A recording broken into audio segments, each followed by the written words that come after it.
Swadika, thank you so much for joining us right here on Newsline. We broadcast live on NBT, Radio Thailand FM 88, and also on NBT World. It's a Thursday today, and the date is February 4th, and you're with me, Sandra Han Utsaha.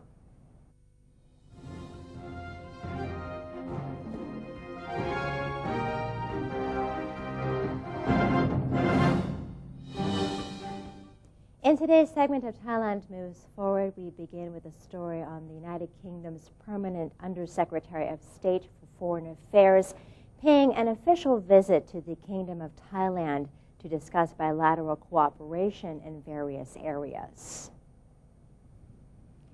Sir Simon Gerald MacDonald, permanent Undersecretary of the British Foreign and Commonwealth Office, met with Prime Minister General Prayut Chan-o-cha, both pledging to promote trade and investment between the two nations.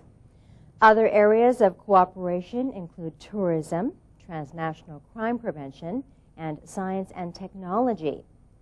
Sir Simon also stressed the need for every sector in Thailand to help achieve political reform and restore democracy.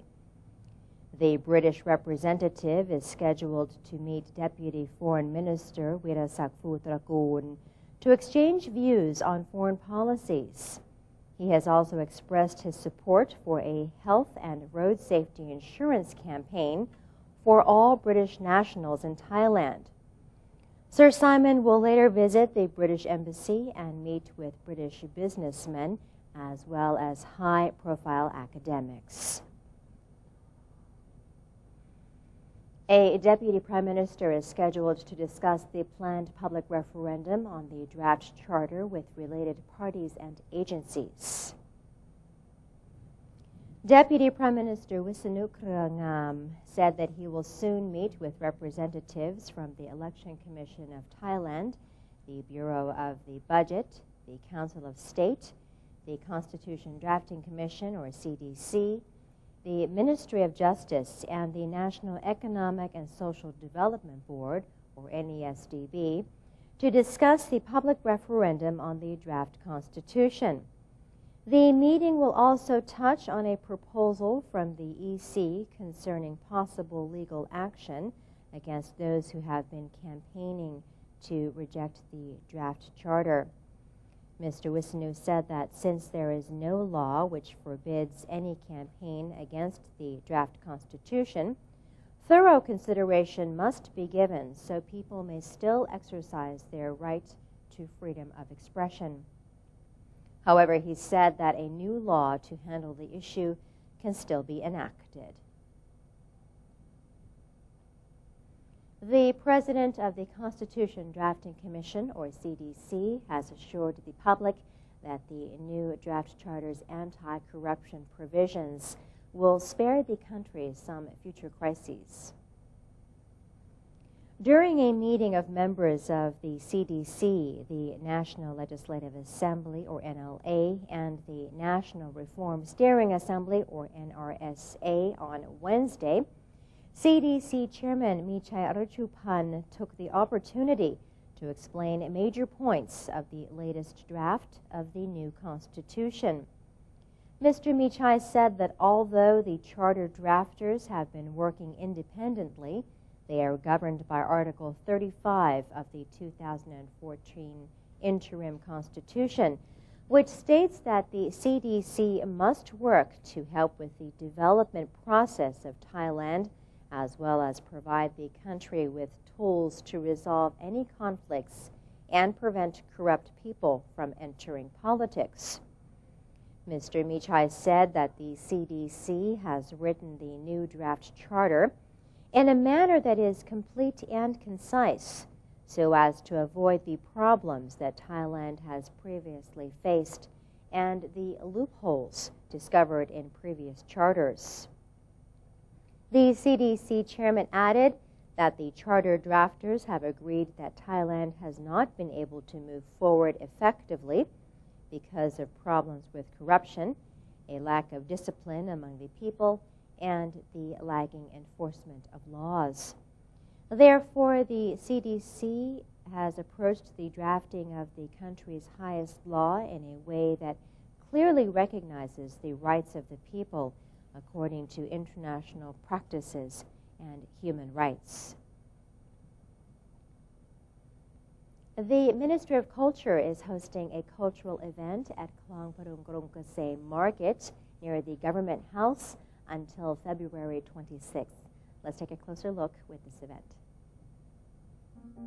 The first day of งานตลาดวัฒนธรรมสยามเมืองยิ้มศูนย์วัฒนธรรมสร้างชาติตลาดวัฒนธรรมสร้างสุข a cultural fair hosted by Ministry of Culture Thailand at Khlong Padung Krung Kasem Market started on the 1st of February. The event utilized rich Thai cultural capital in creating economic value for the nation.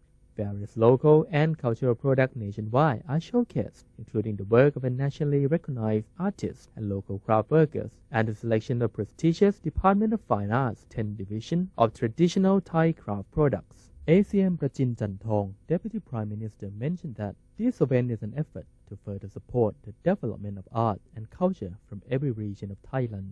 The national cultural legacy is an economic resource that fuels the well-being of the people.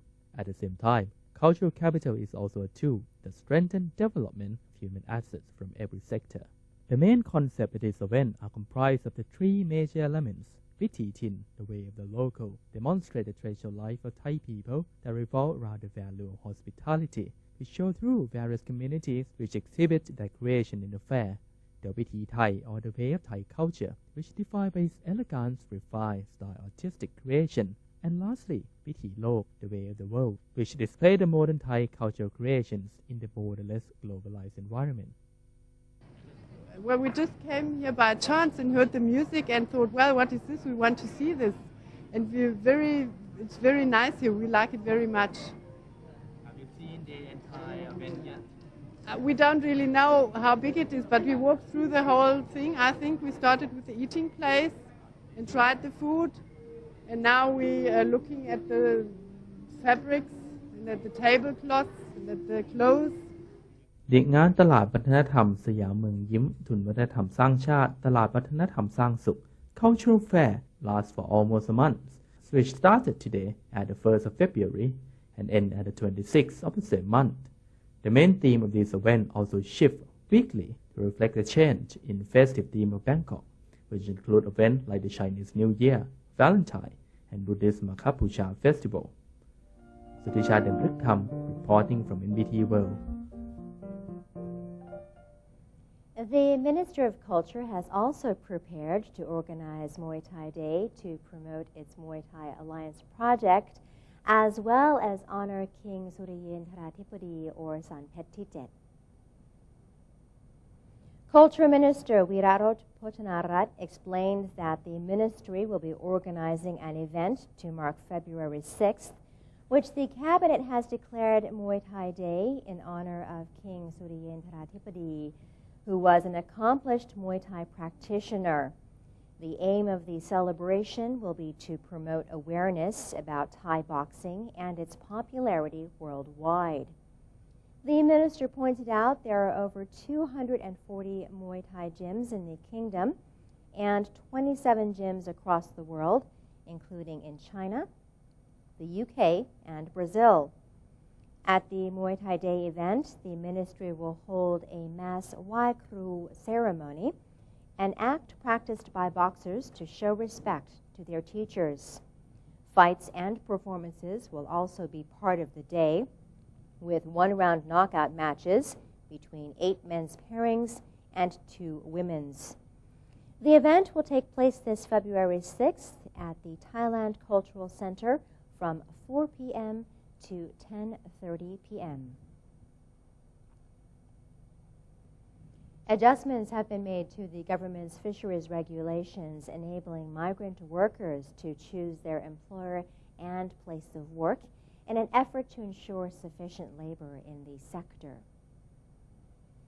According to Director General of the Department of Employment, Arak Promani, the government is tackling the shortage of workers in fisheries and seafood processing industries by allowing them the greater freedom to change employers and select which province they want to work in.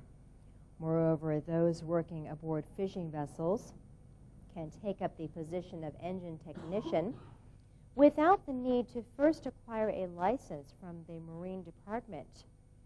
Regarding the regulation prohibiting certain types of operators from employing people under the age of 18, Mr. Arak said any affected workers may consider seeking new employers who can hire them either in the same province or elsewhere. Within 2016, the government will also establish no illegal alien labor zones as part of a campaign to take action against lawbreakers, especially in such places as industrial estates and fresh markets. The Royal Thai government, through its Command Center for Combating Illegal Fishing, or CCCIF, is implementing various measures to prevent and crack down on illegal, unreported, and unregulated fishing in Thai waters. And today we bring you a special report from the CCCIF.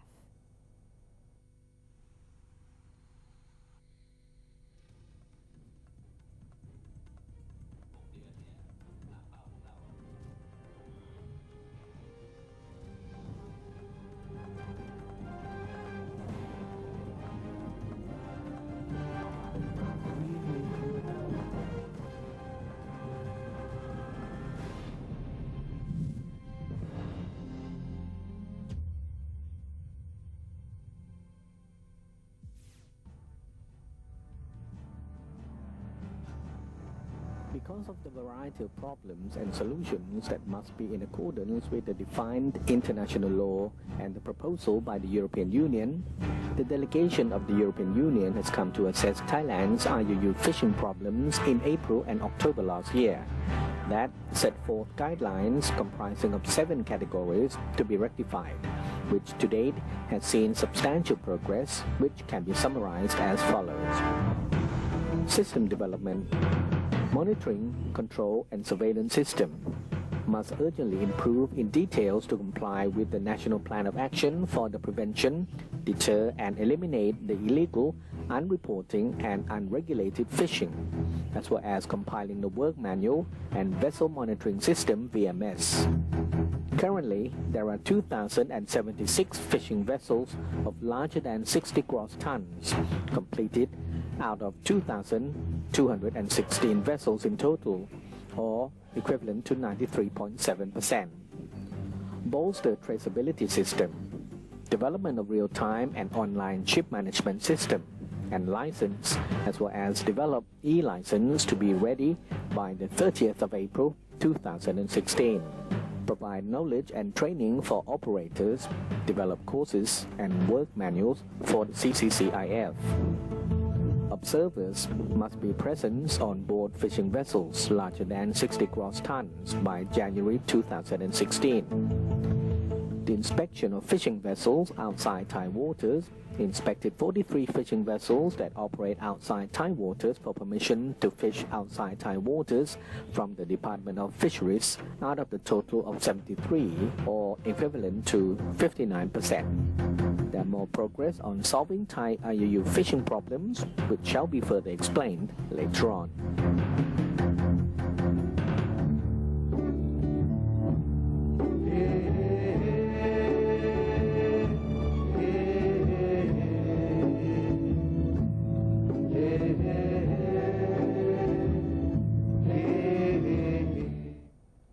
On to other news, the executive director of the Joint United Nations Program on HIV/AIDS, Michelle Sidibe, has paid a visit to Thai Red Cross AIDS Research Center and the Tangerine Community Health Center, Thailand's first clinic to provide specific health care and counseling services for transgender people. Professor Prapan Panupak, director of the TRC-ARC, said that Mr. Sidibe visited the center for a second time to observe its work and role in the community, as well as to see the newly established Tangerine Community Health Center.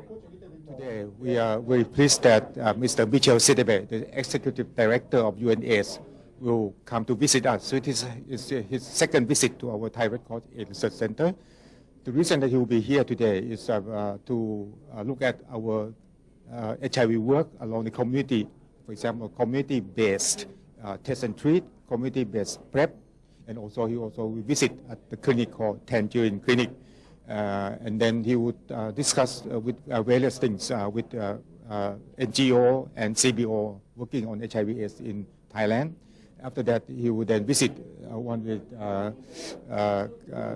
community center called Swing in order to look at how the community people can do test and treat right at the Patpong area. Dr. Nitya Panupak is the chief of the Southeast Asia Research Collaboration with Hawaii, or SEARCH, a partnership between TRC-ARC, the University of Hawaii, and the U.S. military HIV research program. She explained that the Tangerine Community Health Center is the first clinic for transgender community in Thailand. The center provides some much-needed access to quality health care specific to transgender individuals.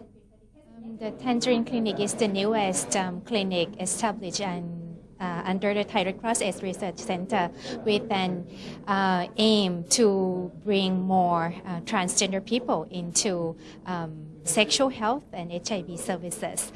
So what is the basis of establishing the clinic is that we understand that at this moment, the HIV situation in Thailand among transgender population is still uncontrolled, which means that they still have high prevalence and incidence of HIV among this population. At the same time, there are a lot of barriers that prevent transgender people in getting access to HIV testing and also other sexual health services. And one of the major barriers is that the clinic that is provided HIV testing and sexual health services nowadays is not very friendly to transgender people. And that's the concept of having this Tangerine Clinic being the very friendly clinic for transgender people who can come in not only for HIV testing services, but also for hormone therapy, for cosmetic treatment, for example, Botox injection. Tangerine Community Health Center was first launched by the TRC-ARC in collaboration with the U.S. development partners on December 27th of 2015.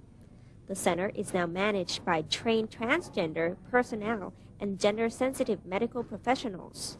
The center opens Monday to Friday from 8:30 a.m. to 4:30 p.m. I'm Niranut Traijakwanit reporting. And that is the end of today's edition of Thailand Moves Forward. Next, in our ASEAN News segment, the Department of Skill Development has kicked off the 26th National Labor Skills Competition.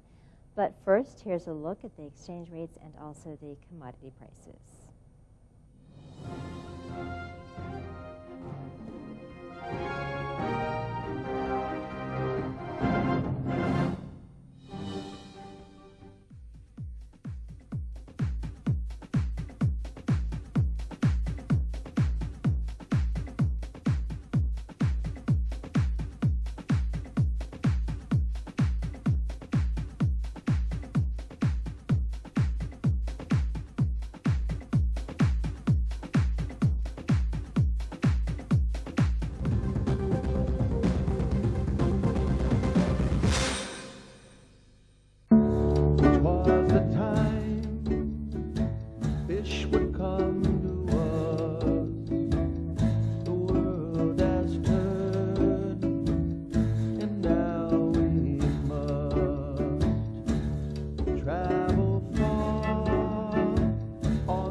You're watching Newsline, and it's time for some ASEAN news now.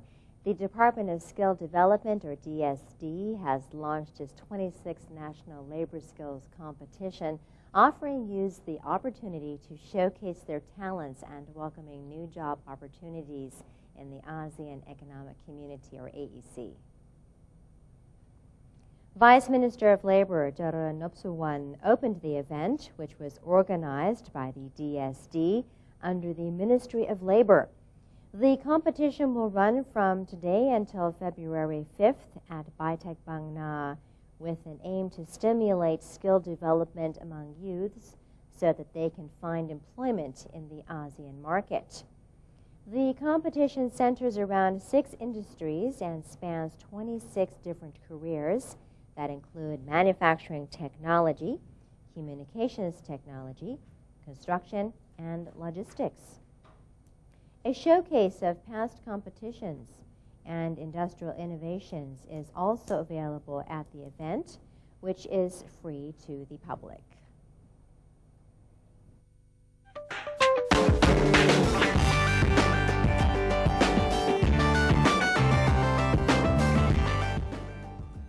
And in our global news stories, residents of Flint, Michigan chastised government officials for watching in silence, so to say, as drinking water was polluted with dangerously high levels of lead.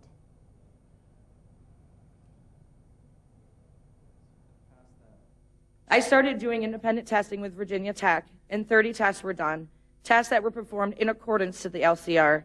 My average was 2,500 parts per billion. My highest was 13,500 parts per billion. Hazardous waste is 5,000. Regardless of this information and the fact that my son had lead poisoning, the city and the MDEQ still continued to tell everyone the water was safe as the EPA sat by and watched in silence. U.S. lawmakers at the House Oversight Panel also criticized environmental officials for not acting sooner when they saw a report about the polluted drinking water. The panel issued subpoenas to officials who did not show up to testify about water found to have lead levels that hamper brain development and cause other health problems. Michigan Governor Rick Snyder, who was not invited to testify at the Republican-led panel, was criticized, along with his hand-picked emergency managers for Flint, who were responsible for switching the source of Flint's tap water from Detroit's system to the Flint River, a dumping area, in April 2014. And that's all the time we have for Newsline for today. For any comments or suggestions, please feel free to email them to us at newsline.nbt@gmail.com. You can also follow us on Facebook by simply typing in NNT, and have a look at our website at thainews.prd.go.th/en. Today we say goodbye with footage of a newborn baby oryx making its public debut in Chiang Mai Zoo. I'm Sandra Hanutsahap for Newsline. Have a spectacular day. Sawasdee ka.